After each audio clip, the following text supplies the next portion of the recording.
Warning. The following video will contain spoilers from the last Mandalorian episode. You have been warned.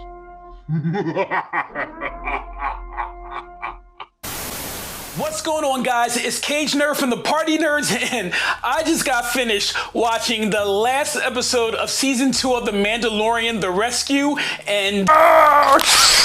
Bruh. What the fuck was that? Oh my god. Damn. Words really can't describe how awesome not just this episode, but the series and this sensation was. That was so amazing, so well thought out. I can't even begin to praise how good Dave Filoni and Jon Favreau have been with respecting the Star Wars universe. David Filoni and Jon Favreau just need to run this fucking universe. The fact that they've been able to go about this whole process like two kids in a candy store and reform the lore and the magic behind Star Wars to the point where we get an episode like this. They get it. What do they get? They get how Star Wars fans' brains work. That fight scene with Moff Gideon versus Mando was epic. I mean, obviously, Mando didn't have the lightsaber, you know, he just had the Beskar staff, but it puts you in mind of the old school Star Wars back when Darth Vader was going up against Obi-Wan.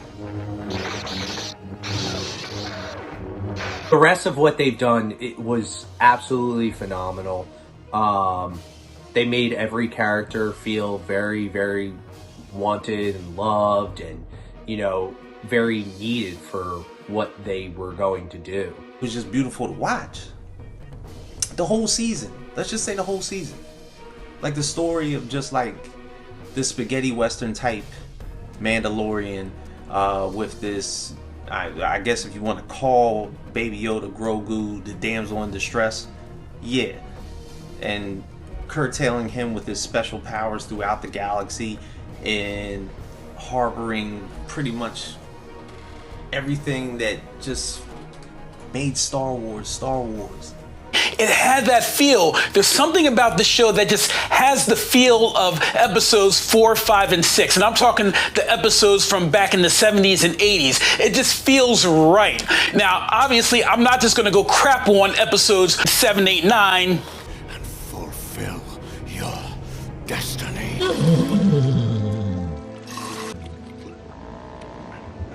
You know what? Nah, I am. Honestly, I kind of just wanted to scrap the existence of all the Last Skywalker, the Last Jedi, and Rise of the Death Walker. I'm saying it all wrong because in my brain it was just a hot mess of confusion. When you saw that green lightsaber, you tell me you didn't get man chills or woman chills, depending on who's watching this, but you didn't get that feeling of, wait a minute, is that Luke?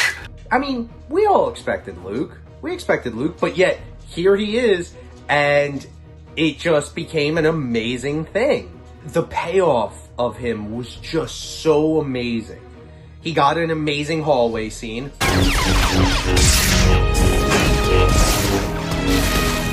Like his father before him. And when he put the hood back and looked up,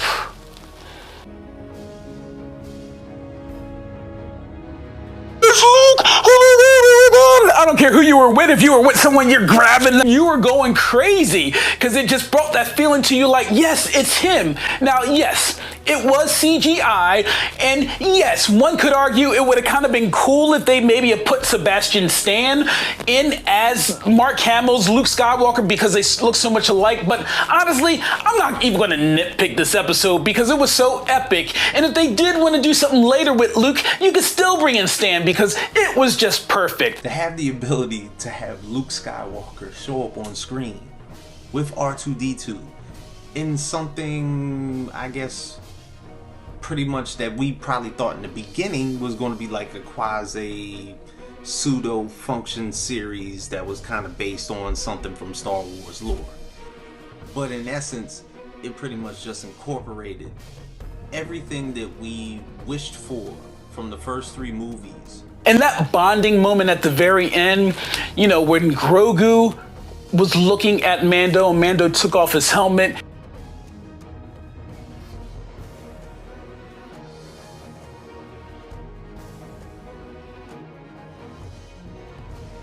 I choked up. Man, don't cry, don't cry. Be strong, be strong. Yeah, what are they going to do now that Grogu's no longer part of the cast? Also, I'm fairly certain, you know, a lot of Star Wars fans like myself kind of had a bit of a panic moment knowing what happens to Luke's trainees. The after credits scene of my man here.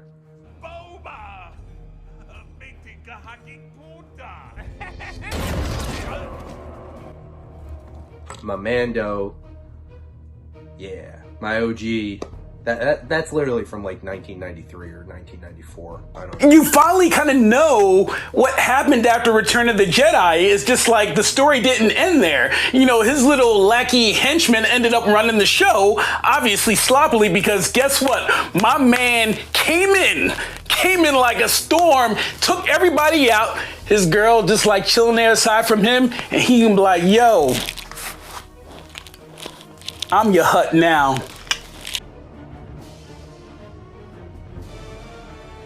Yo, the Book of Boba. We're sitting here raving about half-hour episodes. Imagine what we can do if we get like 3 movies of this shit.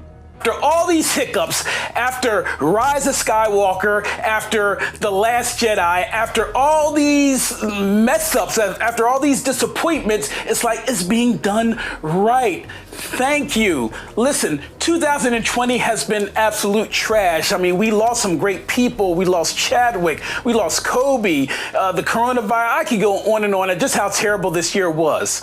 But thank you. And this is from my heart.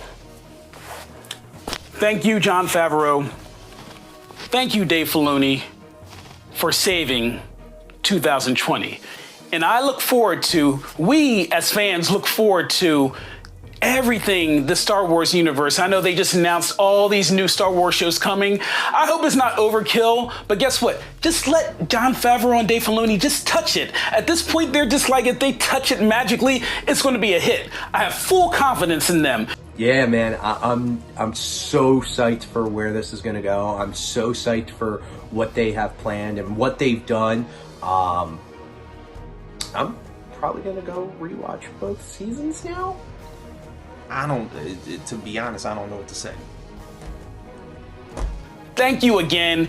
And listen, if you guys haven't already, make sure you guys subscribe to our channel. Make sure you like this video and always comment and show us some love, because you know what? We're as hype as you guys are. Party nerds, go!